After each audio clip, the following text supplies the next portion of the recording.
all the places to be holding a music festival, your local library might be one of the last places you'd think of, more likely to shush you than to hail rock and roll. But that isn't stopping the second annual Verso Fest. With 2 concerts, a conversation between producer Steve Lillywhite and Talking Heads alum Chris Franz, and a replica of the Grateful Dead's Wall of Sound PA system, Westport Library might get loud. E.J. Crawford and Brendan Toller of the Westport Library and Verso Studios join us for a left-of-dial conversation about libraries.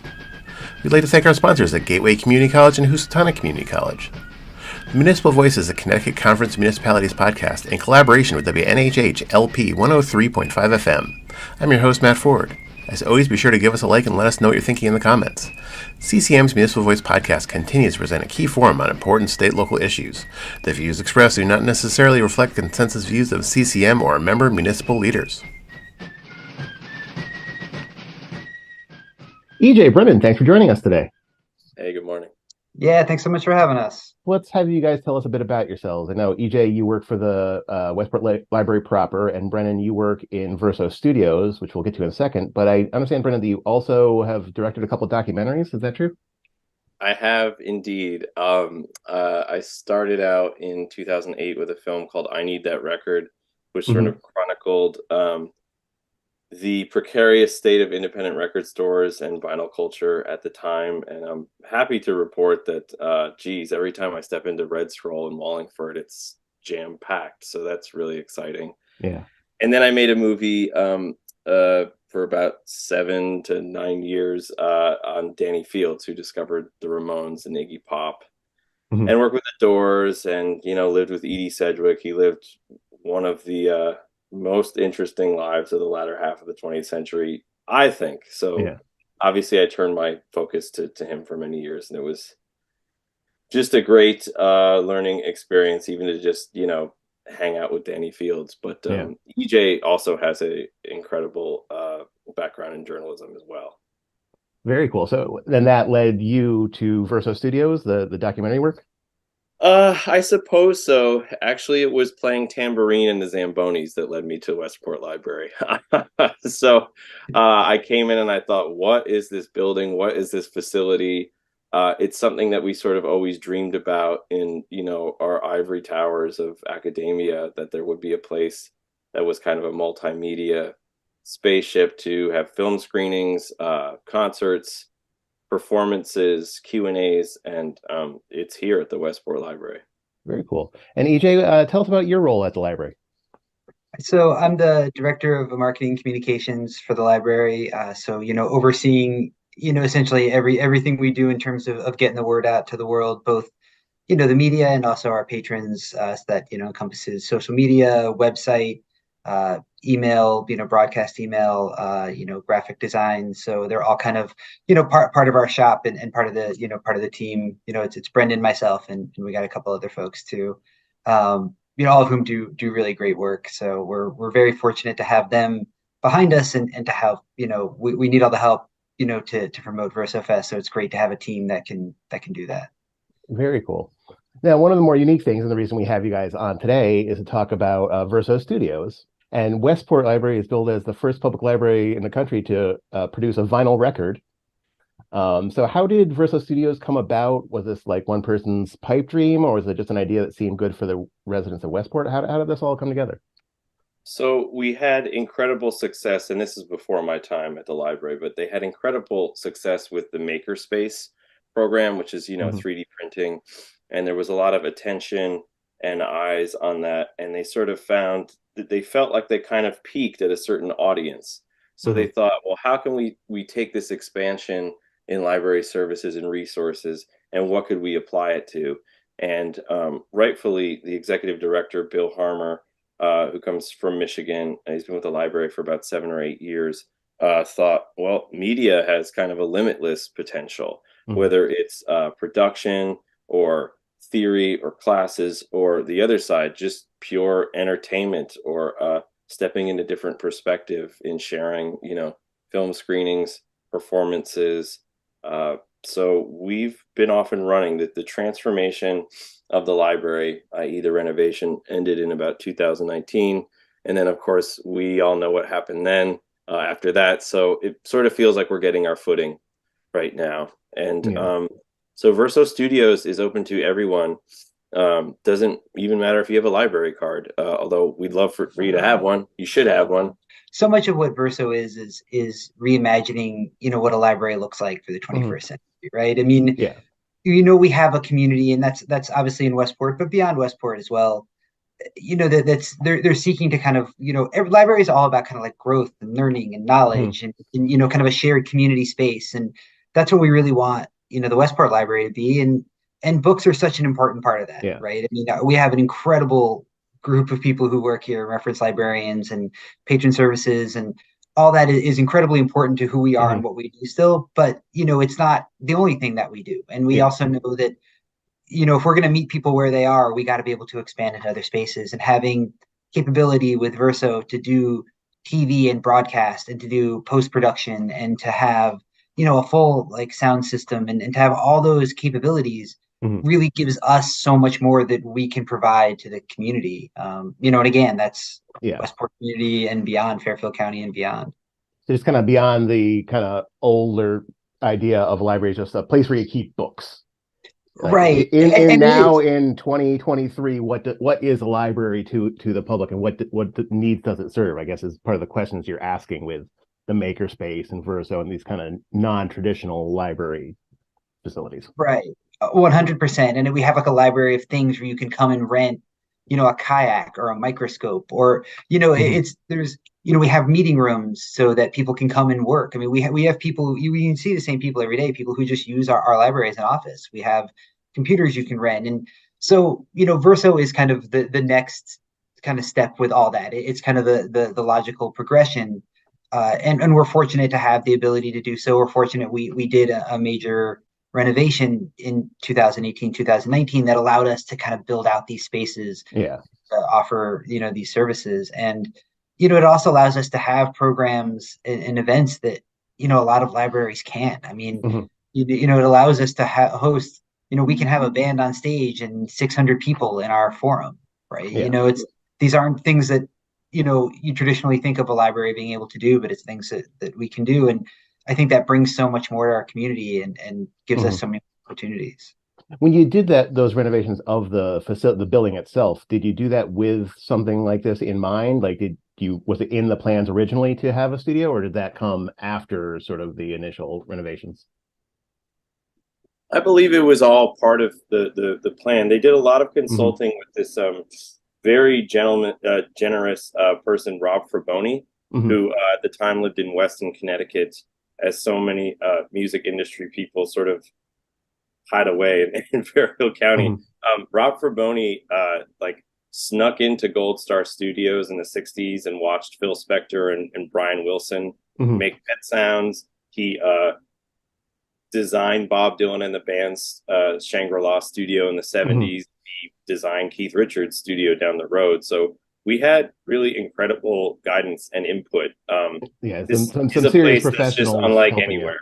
So not just some amateur stuff, some real professionals. No, it is involved in. By no means is it like just a janitor closet with a microphone. This is a incredible world-class recording studio and facility.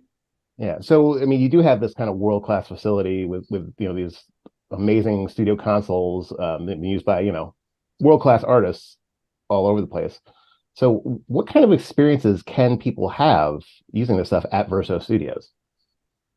So we have a couple different, easy access points.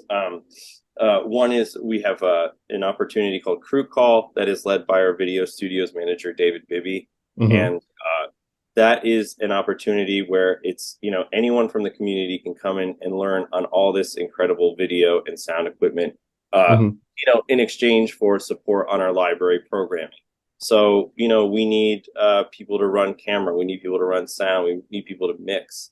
And that's just a great multimedia training that's free, that's open to anyone, probably age 10 and up. So we have, young teens, and we have people who are retired working together. It's a really great intergenerational. Anyone 10 and up, Westport, not Westport? No, anybody in the tri-state area, or you want to fly in, that's your prerogative. But that's it. If you can get here, you're welcome. Yes. And then, we also offer one-on-one training. Our audio studios manager, Travis Bell, does a lot of community hours where he'll spend 1 or 2 hours a month one-on-one with you to learn how to mix on the SSL console, which when you look at it looks like NASA control, but he'll walk you right through it and you can learn. I mean, it's so inspiring for me to walk in the studio some days and see, high school students just learning how to mix. When I was a teenager, I yearned so much to be able to learn this stuff, and there was so much mystery. Yeah. And now it's here, and you don't have to wonder. You can, get your hands right on it. That's very cool. So thinking about the flip side of this, it is still a library. How do you handle things like a drum set in a library setting? So we usually tell artists, we can't really do anything with live drums till after hours. So that being said, like most of the sessions tracks that you see online and that are featured on our vinyl compilation that'll be released in June, those were done all after hours. So we have free reign. Like it's like they give us the keys to the studio once everybody goes home. And so the recording studio has a little bit different hours than the main library. Yeah, although the recording studio does operate 9 to 5. We do a lot of audio books, voice work, a lot of therapist meditations, singing bowl recordings. There's a lot of things you can do without live drums. Very cool. And if someone was interested in learning more about this, or maybe, finding a time slot or something, is there a way they do that? I would say a good general primer, and with all the contact information, you can go to westportlibrary.org/Verso. And they'll find what they need to That's right. explore more right there. That's very cool. Yes. The other thing is it's also not just a music production space, correct? It's also video production? Yes. So our programming is very extensive. We program almost every night of the year, and that's everything from book talks to community, Westport local events to things like the Malloy lecture or the exchange, annual events that we have. There's also Story Fest and of course the upcoming Verso Fest. So, a lot of our video is in support of that. We have a crew that'll do a multi-cam shoot of these events that will later be posted usually on our YouTube channel. But then for, local filmmakers in the scene, and just creators in general, we have a post-production facility that's open to anyone 4 hours a day, 12 hours a week, arts, education, nonprofit. As long as you're not a pure commercial endeavor, you can be in there taking advantage of Adobe Creative Suite, Final Cut Pro, Ultimate Pro Tools, Ableton, Logic, all of this software that, at least for me, I mean, I'm sitting in the nexus of my kind of creative world. You can see the band equipment behind me, and I'm doing the Zoom on the computer where I do all this work. I can't update and keep that kind of roster of software on my computer. So it's good to know that there is a place where creatives can go and just be supported. It's very cool. So it also really provides kind of like a start to finish experience, so people can come in and they can sit down with David or Travis and start some of ther work. Then they can move to the post-production suite and maybe finish what they're doing. And, again, it creates that continuum. And then for people who, just don't have the technology at home, can come in to use a post-production suite to maybe work on whatever project it might be. And again, we have people from, 13 to 80 who are in there doing work, which is a really awesome thing to see. That's very cool. So different experience levels. Like if you don't know a lot, someone can help you out and show you how to use it. If you do, you can get access maybe to some equipment or software that you wouldn't be able to at home. So there's a lot of options for people of all kind of skill levels and needs. You are listening to the Municipal Voice on WNHH 103.5 FM.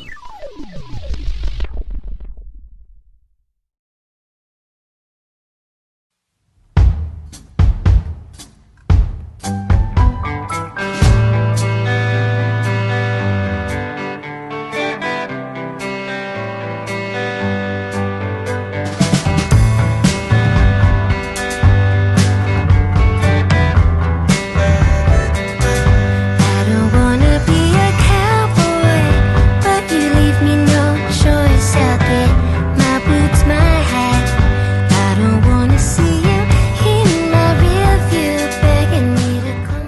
obviously the space is very cool, but one of the exciting things that's coming up that we're here to talk about is Verso Fest. It's an annual music and media conference that you guys are doing, and this is the second time you're doing it. Is that correct? Yeah, we had a good launch last year. Over 2,300 people came through the door, and that was 3 days. We had, the band Led Zeppelin play.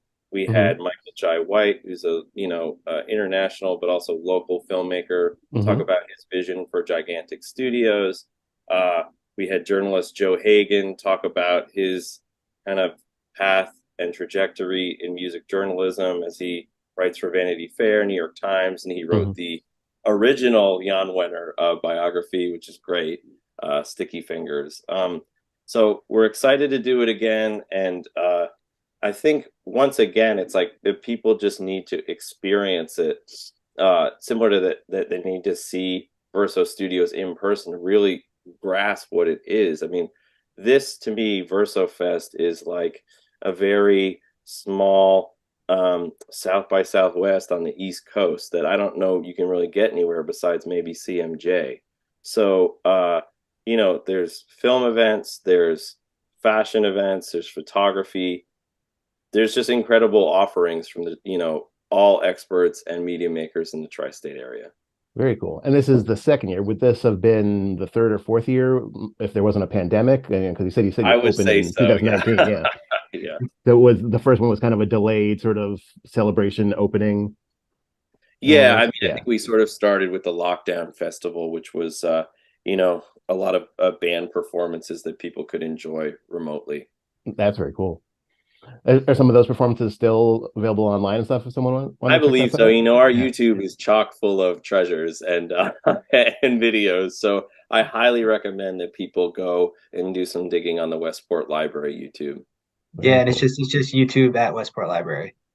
There you And go. again, it has all kind of passings. It has a lot of the promotional videos, most of which Brendan's put together, which are, pretty fantastic to get a Hmm. look and a feel for, what this year's Verso Fest is going to be, because it really is taking a lot of, kind of the goodwill we built from last year and Hmm. also our learnings from last year and making, a festival that's, we think bigger and better with, panels and workshops and concerts and, really truly whatever it is you're looking for, there's going to be something that we can deliver at this year's Verso Fest. Very cool. So let's talk about the actual concerts here. So on day one, right, you've got Sunflower Bean and DJ Hysteria, and on day Hysterical. two, Yeah. Hysterica. And on day two, you've got the Smithereens, Amelia Kay Spicer, and DJ Miriam Lina. What was it like to reach out to, these artists and be like, hey, your next gig could be at the public library? This is always kind of, I think, one of the coolest things that we get to do is, kind of explaining to people like what this space is. Because I think, it can come across as like a novelty, right? Like I'm going to play a Mhm. library. We're like, but we are a library, like first and foremost.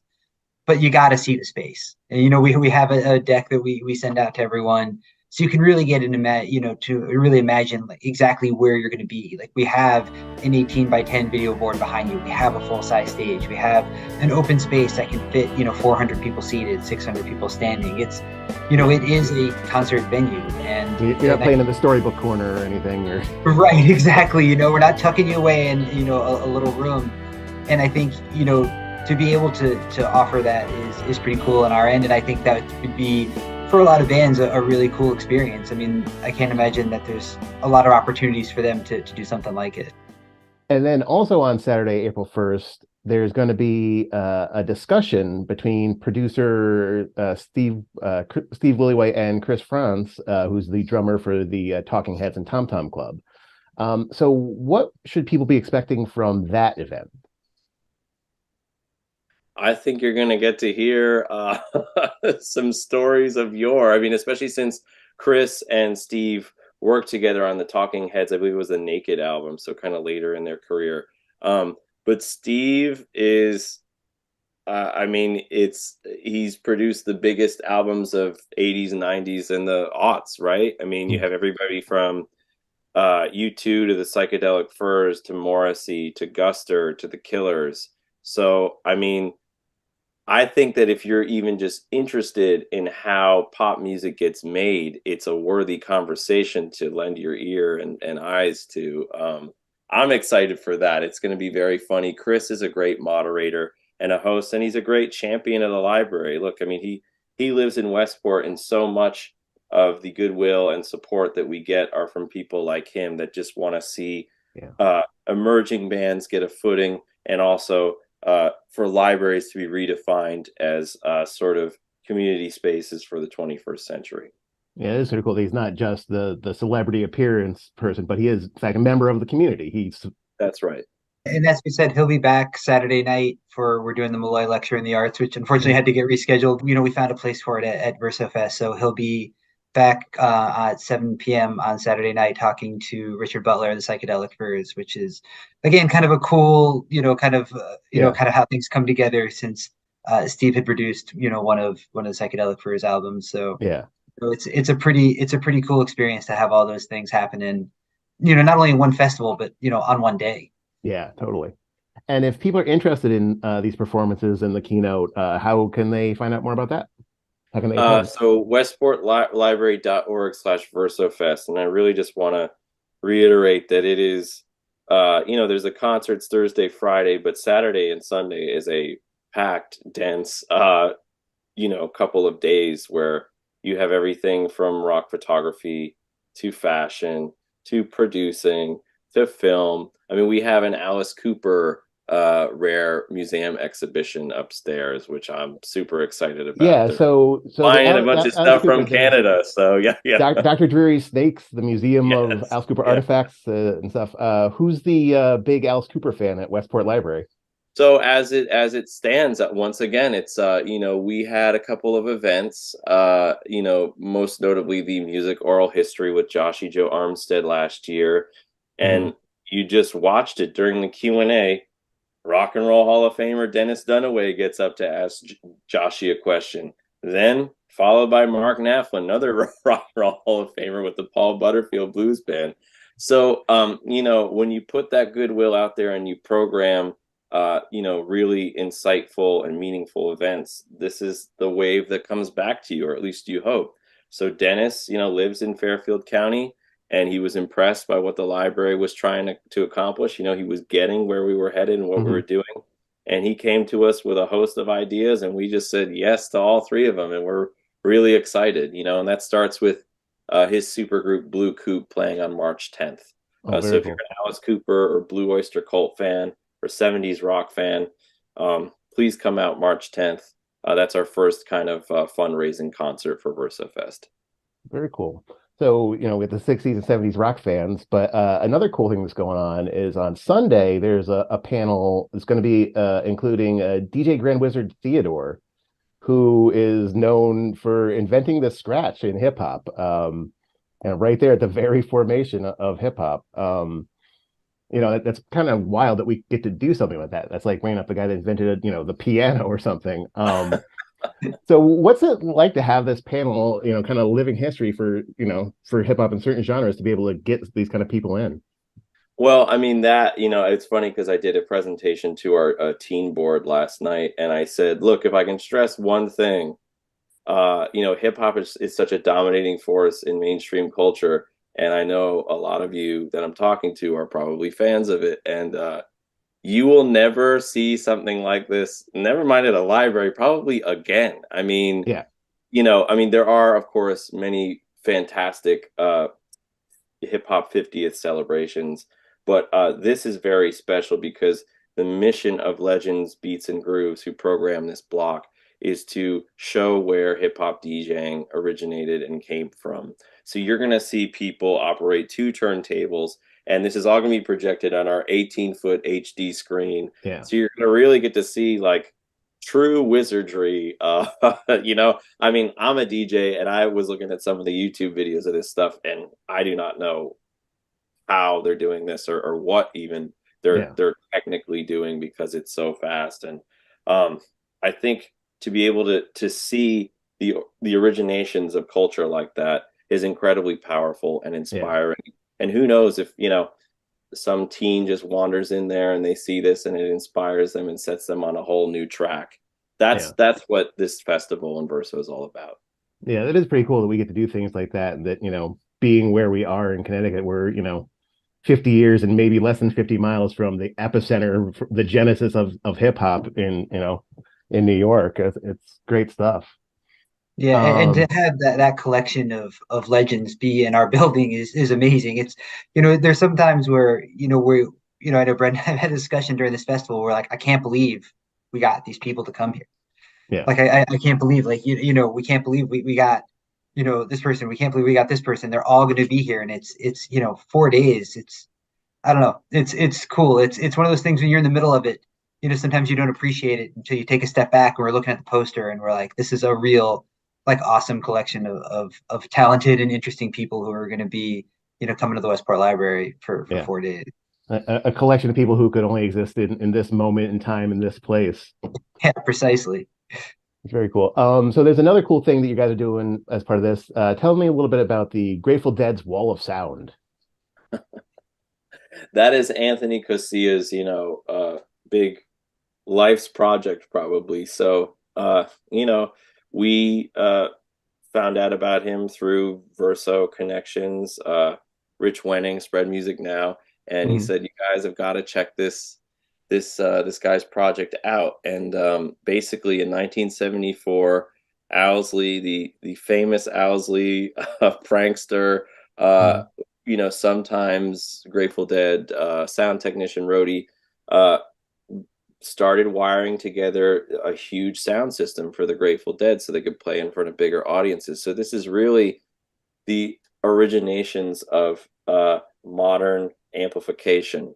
Yeah. What we know is concert sound systems. So Anthony thought during the pandemic, what if somebody tried to rebuild this full scale? Yeah. And he realized the cost and was like, okay, well, why don't I just start with, a 1/6 scale? Or Mhm. so the one we're gonna have is 10 by 14. It's a 1/4 scale.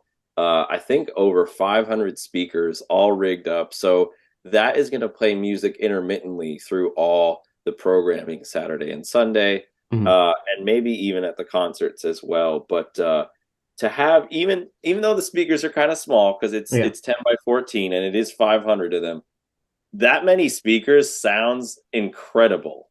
Yeah. So you could only imagine. So I think for deadheads and gearheads, it's kind of a real dream come true, and that'll be there Yeah. Thursday through Sunday at VersaFest. A lot of the stuff we've talked about, it's very cool, but it wouldn't be all that strange or unusual sounding at a regular, music festival. But we're talking about an event that's being held at a public library. In 2023, we're a decade removed from Bob Dylan's Nobel Prize, music and, especially pop music being treated, tossed off as, just entertainment. As a library, kind of doing this stuff and having the talks and the stuff like that, are you arguing that music is, more than that, that it's, a crucial part of the cultural landscape that deserves to be paid attention to, just like the literature and the books in the library?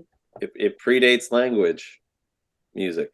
And Even I was just watching a Q&A with Scorsese yesterday, and he was saying, think of all the art forms. I mean, it really is music. It doesn't really it's your voice, it's rhythm. It's right there if you want it to be. Um, you know, Writing is similar, and obviously libraries are known as a repository of books, but I think that we're rightfully extending the definition of what you can experience and what you can access at a library. And I've had many people say that, Verso is ahead of its time because not a lot of libraries have this technology and access to it, but it's also of its time. You're in that space and you think, this is what it should be. yeah. Yeah, And and again, it's all a form of artistic expression, right? I mean, yeah. it's, I don't think that we need to think of things, in any kind of limited capacity. This is, we can have, books and literature and music and all kinds of creation and art and all Mhm. this living together. I mean, they all kind of make sense. I think they're all kind of part of the same world. And to have, the opportunity where people kind of experience all these things together, or, Mhm. you can pick the thing that you're most interested in, or, all of this is, it's a really great amalgam. And we think it's, a really cool opportunity to, to learn, to experience, to grow. These are all things that libraries have always strived to accomplish. So it seems like a very logical kind of extension of our mission. What do you see as the future of Verso Studios? Now that you've done a vinyl record, are you looking to win a Grammy or something? Like what's the future of the facility? Yeah, I mean, I kind of yes, right? I mean, I think why not continue to kind of not push the envelope in a crazy way, but kind of expand the possibilities of who we are and what we can do. I mean, again, David, who works on TV studio, talks about winning an Emmy with the Crew Call folks, and we have opportunities to hopefully build from this, for future records and future festivals, and as Brennan spoke of earlier, as we continue to hopefully do great and interesting work, we'll continue to build goodwill and bring more and more people in, and expand the possibility of what all these things can be. I don't think that it makes sense to put a limit on ourselves. I think we're going to explore everything there is to offer, and see where Verso takes us, and where our community wants it to go. I mean, that's at the end of the day, we want to build something that people want to take part in. That's the whole purpose of what a library is. Okay, Brendan? Yeah, I mean, I would say that, the technology is there, the technical expertise is there, and that can be anywhere. I mean, look, I have some modicum of that around me, as I was discussing before, but what it takes is people with ideas and concepts and dedication, and that's our only limit is, people from the community coming to us with ideas and sharing their artistic expression, their perspective, their thoughts. And it builds on one another. So really, VersoFest is only in its second year. It's a great driver for where it sets us as a establishment and institution. And I think it's just hopefully going to snowball. That's how these things work, right? So I think we're off to a great start. And by all means, if you're a media creator or just plain interested in process, please check out everything that we have to offer. Great. And just for everybody at home, or time VersoFest is coming up when and where? It is coming up. VersoFest starts March 30th through April 2nd. And you can find out about it westportlibrary.org/VersoFest. Great stuff. Well, EJ, Brendan, thank you so much for coming today and talking with us about all the work that's going on at VersoFest and Verso Studios, and of course, Westport Library. Thank you, Matt. Thanks. Yeah, thanks so much for having us. We really appreciate it. We'd like to thank our guests, EJ Crawford and Brendan Toller. We'd like to thank our sponsors at Gateway Community College and Housatonic Community College. Learn more at gatewayct.edu and housatonic.edu. The Municipal Voice is a co-production by CCM and WNHH 103.5 FM. Kevin Maloney is our executive producer, Christopher Gilson is our producer, Mary Draws is on the boards, and I'm Matt Ford, your host. Be sure to check out our Facebook page and give us a like, and watch out for our CCM chat series on our YouTube page.